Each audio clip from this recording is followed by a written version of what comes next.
When I met Lena, I wasn't anyone special.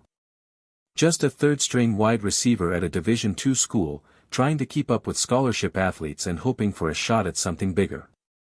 She was a junior studying sports media, smart, focused, always in control of the room without needing to raise her voice. The first time we spoke, she corrected my grammar during a campus panel Q&A. The second time, she called me out for skipping a player interview she'd arranged. I respected her before I even liked her. It started slow. Study groups turned into coffee, coffee turned into late nights at my off-campus apartment watching game film while she proofread feature pieces. She wasn't impressed by stats or post-game interviews. She liked what came after, the planning, the strategy, the way I studied tape like I was prepping for war. We got married 4 years later, right after I was drafted. 5th round pick. Not flashy. Not front page. But enough to get in the door. Enough to prove I belonged. We moved to Atlanta and started carving out something real. I bounced around early, practice squad to special teams, back to practice squad. Lena picked up freelance work doing digital campaigns for small sports outlets and podcast branding. She could have taken a full-time job at any major network, but she said she wanted to build her own lane. When I finally broke out in year 3, started every game, finished with career highs, got mentioned in 2 All-Pro talks, she never flinched. She kept the same calm she had when I was a backup. Told me to stay hungry. Told me the game could love you one season and forget your name the next. We had our first kid that year, Ava. 2 years later came Miles. Game days were family events. Lena had a system. The kids wore coordinated jerseys, she packed noise-canceling headphones, and we'd meet at the same tunnel exit after every home game. No matter the score, no matter the spotlight, they were my reset button. Off the field, we had everything people aim for, a home just outside the city, a wide kitchen built for hosting, framed photos that made it into magazines, and the kind of lifestyle that got us invited to events where athletes and owners stood shoulder to shoulder. And yet, Lena never changed. She never chased attention. She stayed grounded, observant. She kept her circle small. Most people loved her immediately, but very few got close. I used to joke she could be an FBI agent if she wasn't so obsessed with sports analytics. We took vacations between OTAs and training camp. She handled the kids like a machine, never missed a school forum or birthday party, knew the names of every assistant coach's spouse. The organization called us the Blueprint. Stable. Focused. A franchise family. And I believed that too. Every time I walked into our home, saw Ava's backpack on the floor or Lena curled up with Miles under a throw blanket, I felt like I'd won the game that actually mattered. Not the one under stadium lights. But the one that waited after. Our home ran like a well-coached team. Lena was the coordinator, no question.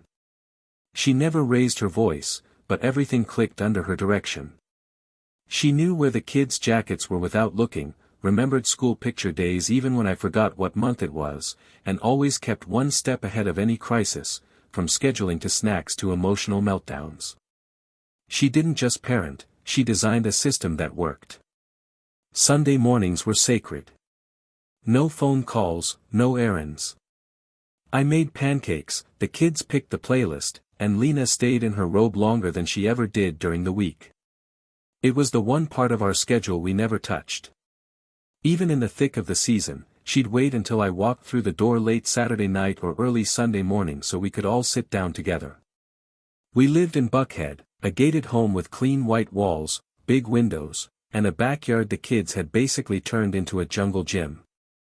Lena liked things tidy, but never sterile. Our space always felt lived in. Comfortable. A place you wanted to come back to. Ava was already showing signs she'd inherited Lena's clarity, methodical with her routines, sharp with her questions. She wanted to be a veterinarian one week, a food critic the next. Miles was chaos and charm. Everything was loud with him. His voice, his questions, his love. He jumped into hugs like they were touchdowns. When I wasn't traveling, I did school drop-offs. It became our thing, Ava in the backseat quizzing me on spelling words, Miles asking if space was bigger than the ocean. Lena would meet us at the door when we got home and ask them for their 3 best things from the day. No matter what was going on, she stayed present. We had our village, too. A couple other players' families we rotated dinners with. The Teen Wives group. Lena wasn't close with everyone, but the ones she let in, she kept close. She had 2 best friends, one from college, one from a marketing campaign she worked on years ago, and they knew more about our family than anyone outside the house. Every few months, we'd host. Lena made it look effortless. Charcuterie boards, themed cocktails, quiet music in the background. I always joked that she had a Pinterest board for every occasion. And she did, I saw the folders on her laptop. She planned ahead for everything, right down to which wine paired with what appetizer. But what made it work wasn't just the planning. It was her. The way she made people feel at ease without trying. Sometimes I'd just stand back and watch her move, between guests, between rooms, switching effortlessly from hostess to mom to wife. And I'd think, this is the win that matters. The lights, the cameras, the jersey, all of that could disappear tomorrow. But what we'd built here. This felt permanent. There were seasons where I felt like I lived 3 lives at once, the one on the field, the one at home, and the one in between where everything blurred. Lena held all 3 together without blinking. During the season, I barely came up for air. Practice. Rehab. Meetings. Travel. Recover. Repeat. The days were long, the expectations constant. I was always trying to stay half a step ahead of the guy who wanted my spot. That's how the league works, no matter how secure you feel, someone younger and hungrier is always watching film, waiting for a window. Lena never made me feel guilty for that. If anything, she protected the space I needed. She made sure the kids never saw me when I was drained. She'd time things, meals, FaceTimes, bedtimes, around my schedule, without ever acting like it was a sacrifice. She kept the house full, stable, alive. Ava would make me drawings and tape them to my locker at home. Miles once asked if the coach was Daddy's boss. Lena laughed and said, he's more like the GPS, Daddy's the engine. She had metaphors like that for everything. Smart ones, grounded in how our kids thought. She made them feel like they were part of what I was doing, not just waiting for me to come home from it. We had our own rituals too. She'd text me a photo before every game, something simple. Her hand on the kids' heads before they left for school, a sticky note she'd packed in my bag, a picture of the dinner I'd missed that night. Always a little message with it. Play smart. We're with you. After wins, she'd send one-word replies, solid. After losses, we've got you. She didn't ride the highs too high or the lows too low. She knew the business. Knew how fragile careers could be. That's why she made sure home never felt like a performance. I didn't have to be anything other than myself. She kept her own ambitions too.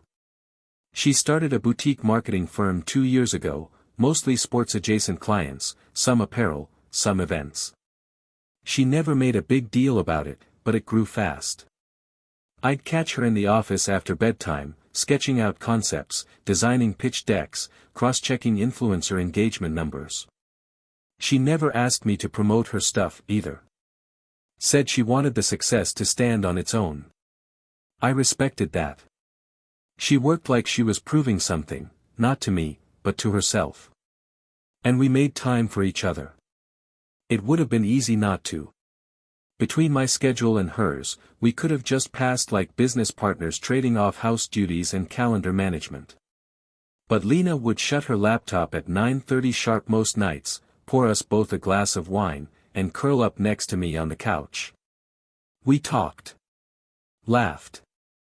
Debated stupid hypotheticals. We watched trash reality shows and paused them every 5 minutes to comment like we were on the panel. We had fun. Even after 10 years. Even after 2 kids. It didn't feel like something we were keeping alive. It felt alive on its own. Like we were exactly where we were supposed to be. By the time I hit my 9th year in the league, I'd seen more teammates come and go than I could count. Guys I'd sweated with in summer heat, celebrated with after road wins, watched get traded, cut, injured, forgotten. It's the nature of the business. Everyone's a name on a depth chart until they're not. But home didn't change. That's what made Lena different. She never got caught up in the churn. She didn't ask who was starting over who, or where the rumors were pointing for next season. She didn't even flinch when I pulled a hamstring and had to sit out 4 weeks. Just asked what I needed, adjusted our calendar, and made sure the kids didn't worry. She was always steady like that. I don't think I appreciated it enough. Our lives had rhythm. Ava's school drop-offs, Miles' weekend swim class, my rehab schedule, Lena's meetings. It was full, but not frantic. She had a gift for timing. She knew how long I needed after practice before I could be present. She knew which nights I needed quiet and which ones I needed distraction. We made space for everything. Even when the days were packed, we protected our time. Tuesday nights, no matter what, that was ours. We'd put the kids down early, order from our favorite Thai spot, and sit out back with a glass of wine and a speaker playing soft jazz or 2000s R&B. We didn't need a reason. We just needed the time. She remembered the little things. She'd pick up my favorite protein bars without asking. She'd restock the pain patches I used after games. She once spent 3 hours calling stores to find the exact Lego set Miles saw in a commercial. That's the kind of woman she was. Not loud. Not dramatic. Just always there, always watching, always handling things before anyone had to ask. I never questioned her love. Not for a second. I could feel it in how she held my hand in the car, or how she reached across the table to fix the collar of my shirt before an event. She believed in showing up, not through grand gestures, but through consistency. She had the kids' lives documented in a color-coded calendar pinned in the hallway. Appointments, school events, soccer practices, dentist visits. Ava had a book report coming up. Miles was practicing how to tie his shoes without Velcro. Lena tracked it all like a scout with game film. And she gave me credit, too. She'd tell friends how present I was. How I still got down on the floor to build forts. How I helped with homework, even when I was exhausted. She made me feel like I mattered beyond what I did for a living. That I was necessary. There were moments I'd look at her across the kitchen, hair tied up, hands deep in some project or snack bag prep, and think, this is it. This is what everyone hopes for. Not the flash. Not the money. Not the press. But peace. A home that didn't feel like something you had to protect. A love that never needed to prove itself. A life that made sense. Exactly what everyone else seemed to be chasing. It was nothing, at first. A missed call. That's all. I was in the training facility, finishing rehab for a calf strain.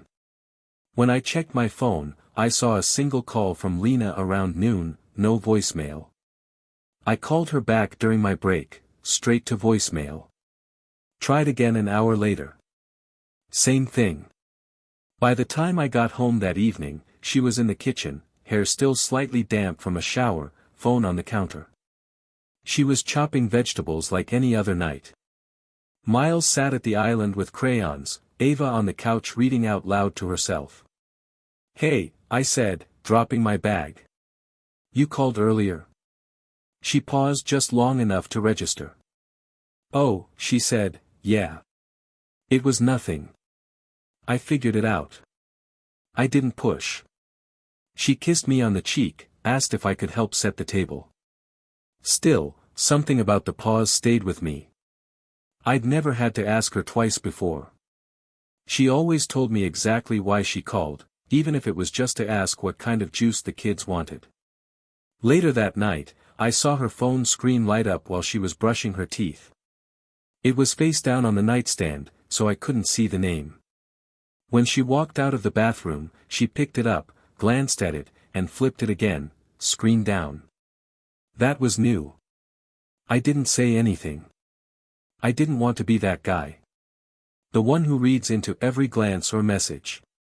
We trusted each other. That was never a question. But small things started adding up. She was going out more.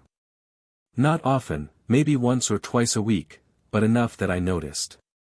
She said it was client meetings. Her agency was growing, she had new sponsors to manage, and I believed her. Still do, in part. But she used to tell me who she was meeting. Now it was just, I've got a dinner Tuesday, or I'll be home late, work thing. Another change, the calendar on the wall. The one she'd curated for years. It started having gaps. Whole days left blank where before she'd have everything labeled down to Miles' swim lessons. When I asked about it, she waved it off. I'm switching to digital, she said. Easier to manage on the go. Made sense. But Lena wasn't impulsive. She didn't just change systems on a whim. She had routines for a reason. It wasn't until Ava asked me to sign her field trip form that I realized Lena hadn't mentioned it at all.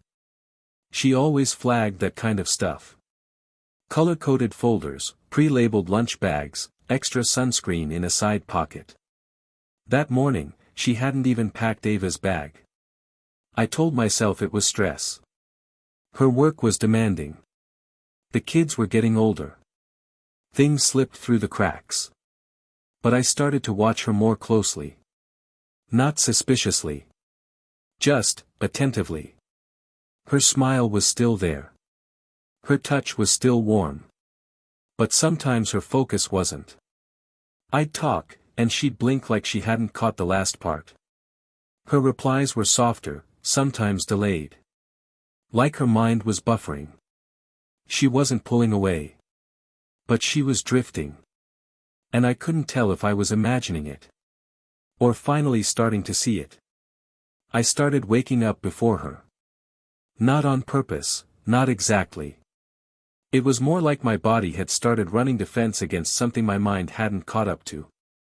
I'd lie there in the half-dark, listening to the soft click of her phone screen as she checked messages, thumb brushing quietly across the glass while I kept my eyes closed. She wasn't hiding it, but she wasn't sharing it either.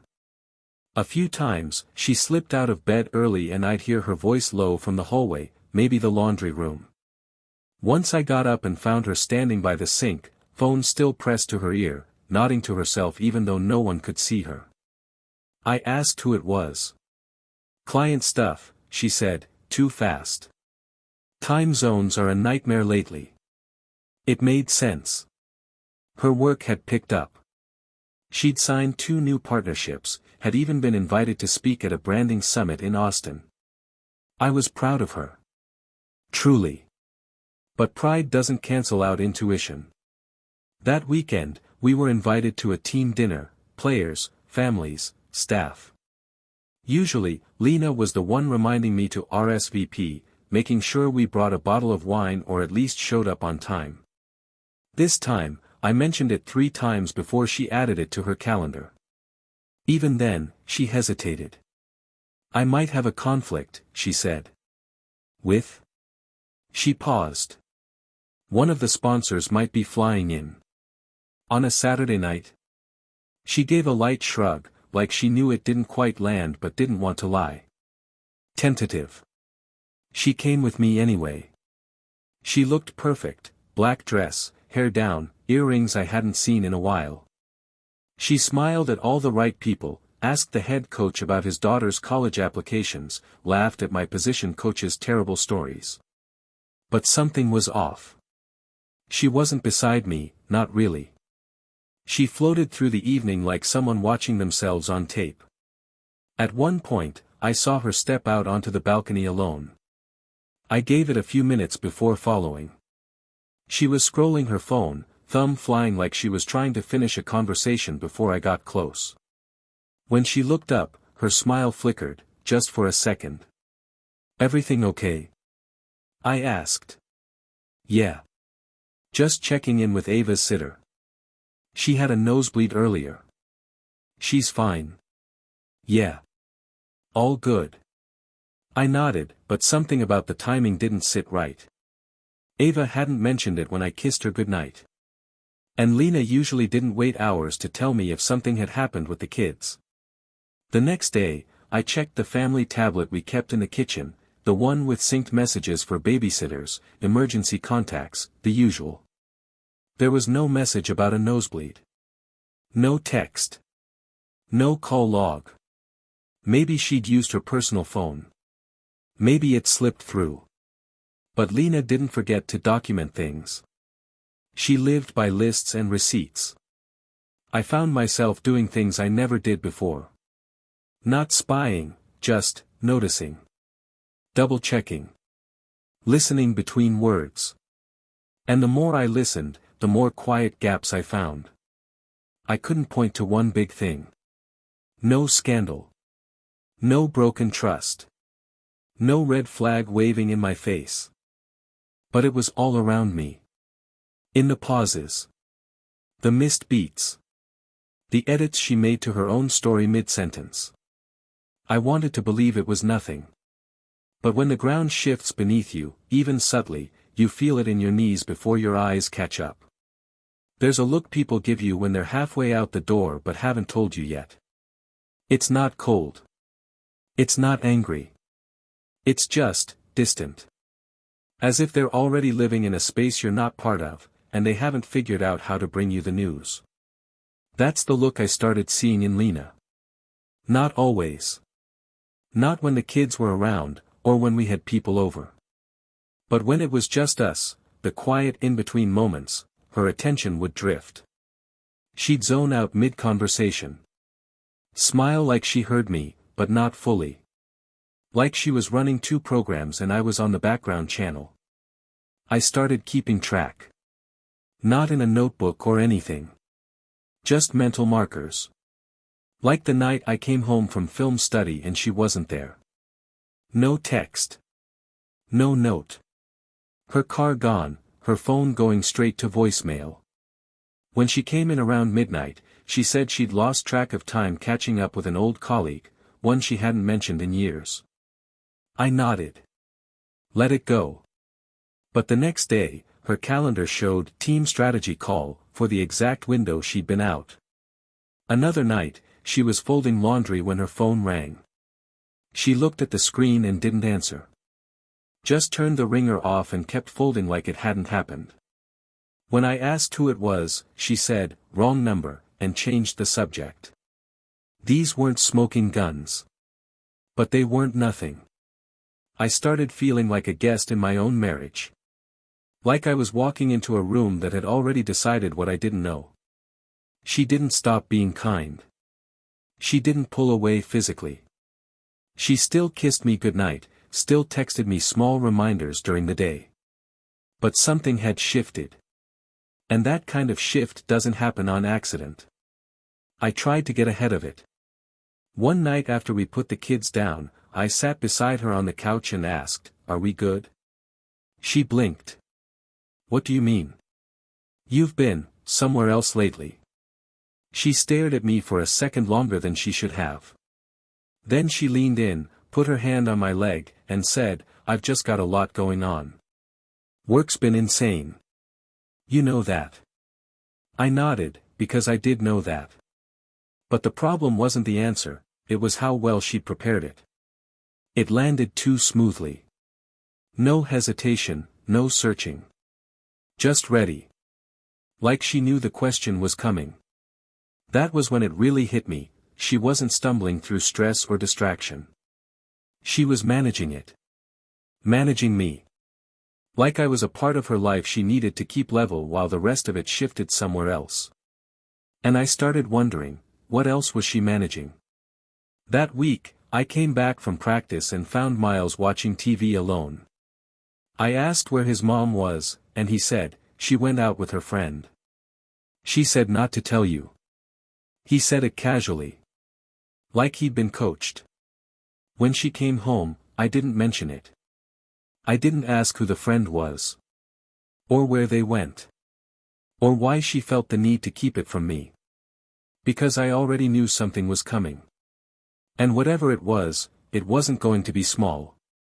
Training camp was in Costa Rica that year, a new off-season initiative meant to build chemistry and mental toughness in unfamiliar terrain. Coaches pitched it as a reset. Players joked about jet lag and tropical weather making them soft. I didn't mind. New scenery. Clear air. Just football. Lena didn't come with me. That wasn't unusual. She rarely traveled during camp, said it was easier for the kids to stay in their routines, and she had work anyway. We kissed goodbye like always. She stood at the curb with Ava on one hip and Miles gripping her hand, waving until my SUV pulled out of sight. I remember thinking how lucky I was, not for the family, not for the success, but for how normal it all still felt. We'd built something stable in a world built on uncertainty. The third night into camp, I took a break from drills and hiked to a local beach just past the training site. The guys had found a trail that led to a quieter stretch, no tourists, no cameras. I wanted space. I needed to think. That's when I saw her. At first, it didn't register. Just a silhouette under the shade of a beachfront bungalow, the kind of place you rent when you're trying not to be seen. The figure moved, laughing, barefoot in the sand, and something in the way she reached up to fix her hair made my stomach twist. It was Lena. My wife. Wearing the sundress she'd packed for our last anniversary trip. And not alone. The man she was with stepped out of the bungalow behind her, taller than me, broad-shouldered, familiar in a way that made my jaw lock. It was my coach. My head coach. He wrapped an arm around her waist like it belonged there. She leaned in, kissed his jaw, laughed like she'd done it 1,000 times. They looked like a couple on vacation, not sneaking, not nervous. Comfortable. Casual. Complete. I didn't move. Didn't breathe. Just watched from behind the low brush, heart thudding like it was trying to break free from my ribs. She hadn't flown in with the team. Which meant she planned this. Coordinated it. While telling me she had meetings, while hugging our kids goodbye, while promising to call me after bedtime routines. I stood there for 10, maybe 15 minutes. Long enough to watch her hold his hand. Long enough to watch him pull her close, like no one was watching. When I finally walked away, I didn't cry. I didn't shake. I didn't scream. I just walked back toward camp, past palm trees and the echo of waves, through the heat and the weight of something collapsing quietly inside me. I didn't tell anyone that night. Didn't text her. Didn't confront him. Not yet. Because if you're going to lose everything, your wife, your coach, your trust in the people closest to you, you better make sure they don't get to walk away clean. And I had no intention of letting either of them do that. I didn't sleep that night. I lay in the dark with headphones in, the noise of the jungle outside and the crashing of the waves just beyond. I stared at the ceiling of my room in the teen compound and played out every possible version of how I'd confront them. None of them were calm. By morning, I had a plan. I didn't storm the bungalow. I didn't start swinging. That would have made it too easy for them. I wanted consequences, not chaos. First, I met with the team's general manager. It was supposed to be a rest day, but I asked for a private meeting and told him everything, no theatrics, just the truth. What I saw. Who I saw. When. I showed him the flight logs Lena didn't know I had access to through our travel booking account. I showed him the calendar screenshots, the timestamps, the proof. He didn't say much. Just closed the laptop slowly and said, "Are you sure you want to move forward with this?" Absolutely. Next was legal. I called my attorney from the balcony and laid it out in cold, simple sentences. He was silent for a moment, then asked, "Do you want this quiet, or do you want them ruined?" "I want the house. I want full custody. And I want his career torched." He said, "Copy that." I didn't see Lena again before the end of camp. I didn't respond to her messages once she noticed I was gone from her radar, not when she texted a generic, "Miss you, hope you're good," or when she called and left a voicemail that opened with, "I hope you're okay, I'm just checking in." She had no idea I'd already filed for divorce. She had no idea the kids were now staying with my sister. And she definitely didn't know that when she flew home, everything she left behind would be gone. I emptied the house. Not out of spite, out of necessity. She came back to an entryway cleared of her shoes, a closet stripped to the hangers, an email from my lawyer detailing the petition for sole custody, along with evidence of what the court would soon be reviewing. But that was just the start. The coach, the man who had patted my shoulder after games, who talked about discipline and doing the right thing in every post-game speech, didn't make it to the end of the week. The GM called him into a meeting, and when he walked out, he was done. Contract terminated. Code of conduct breach. Relationship with a player's spouse. Unauthorized absences during team programming. It wasn't even close.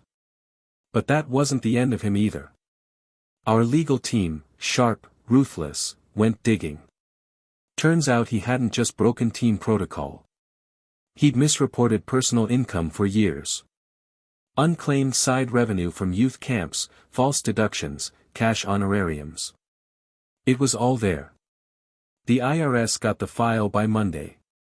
By Friday, he was under investigation for tax fraud. Years of it. He lost everything. His job, his endorsements, and the public narrative he built about being a leader of men. And Lena? She didn't fight. She didn't even try. She knew what I'd seen. And she knew I wasn't going to give her the grace of silence. Not after what she took from me. The headlines came quickly. Not from me, I never went public. But someone leaked the firing. Then someone else leaked the tax investigation. Within days, the press had pieced it together. Veteran head coach dismissed amid allegations. Internal source cites player's spouse as central to team scandal. They didn't name me. Or her. But people inside the league knew. The locker room knew. The wives and girlfriends. They definitely knew. I stopped answering texts. Some of the guys reached out, support, shock, the usual, let me know if you need anything. I appreciated it, but I wasn't ready. I didn't want pity. I didn't want a circle of men telling me how screwed up it was, how they'd never let that happen. What did it matter? It already had. Lena tried to call. Every day. Then it turned into voice notes. Emails. A handwritten letter delivered through her lawyer, long, emotionally detailed, full of explanations that didn't change anything. She never denied it. She just softened the language. Said it happened slowly, that she got caught in something complicated. Said she didn't know how to come back from it. I didn't respond. Because there was nothing left to say. She'd lived a second life. In secret. With someone who had power over both of us, who coached me, critiqued me, praised me in meetings while sleeping with the woman I loved at night. There's no coming back from that. I stayed in a rental property the team helped arrange. Small. Clean. Quiet. Just me and the kids on the weekends now. Ava curled against me on the couch, Miles asking if we'd get a dog now that it was just us. I told him maybe.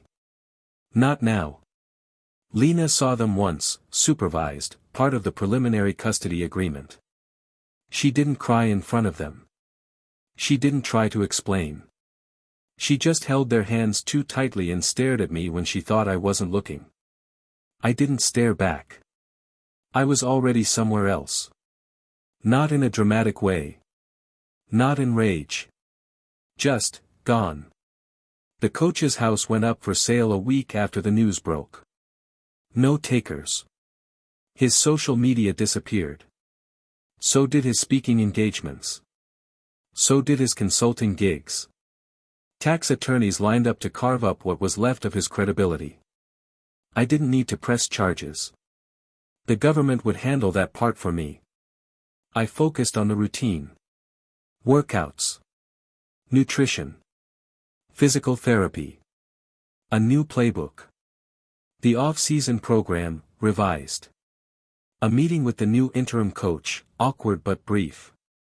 He said, "You handled it like a pro." I nodded.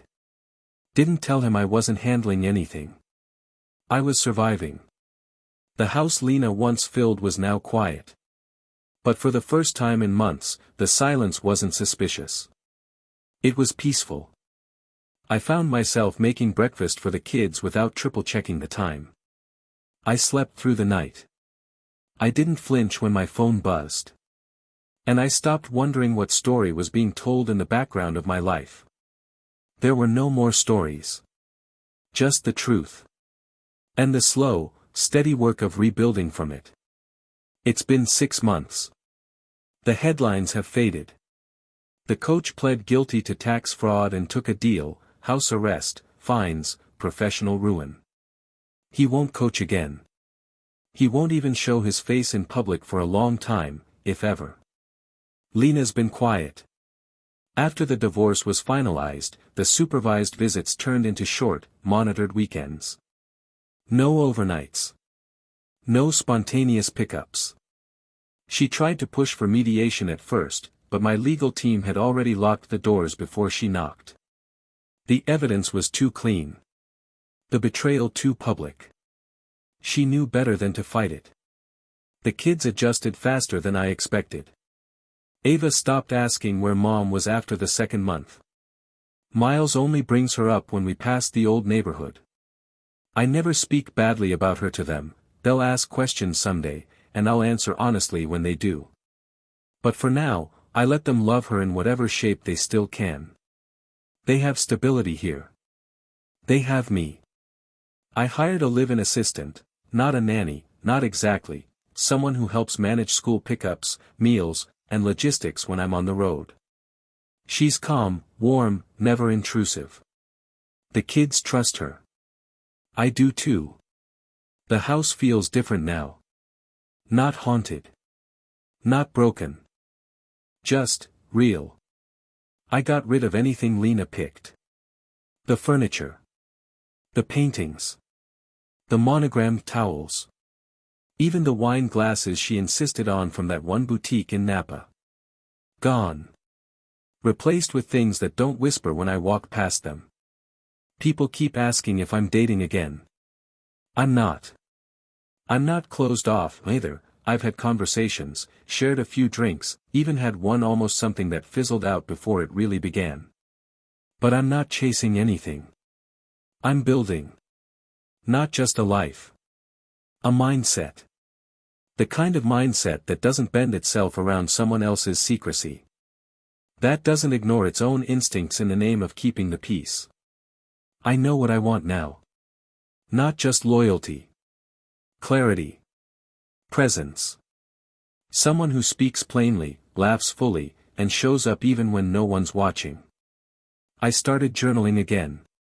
Something I used to do in college, before the pressure, before the lights. Every morning, 10 minutes, just to check in with myself. See where I'm at. Track where I'm going. Not as an athlete. As a man. I coach Miles' flag football team on weekends now. He wears my old number. Runs funny routes. Brags to his teammates that I used to be famous. I don't correct him. Ava plays piano. She's good. Better than we realized. She sits on the bench for hours without anyone telling her to practice. That kind of focus, that's her mom in her. The part of Lena I never have to question. I think that's what healing looks like. Not forgiveness. Not forgetting. But acceptance. Understanding what was real, what wasn't, and what still matters anyway. This life, this second act, it's quieter, simpler, but sharper too. I don't second-guess myself anymore. I don't chase apologies I'll never get. And I don't mourn the version of me that let someone else's lie define what home felt like. I'm still here. Still standing. Not perfect. But clear. And this time, I'm not letting anyone write the playbook but me.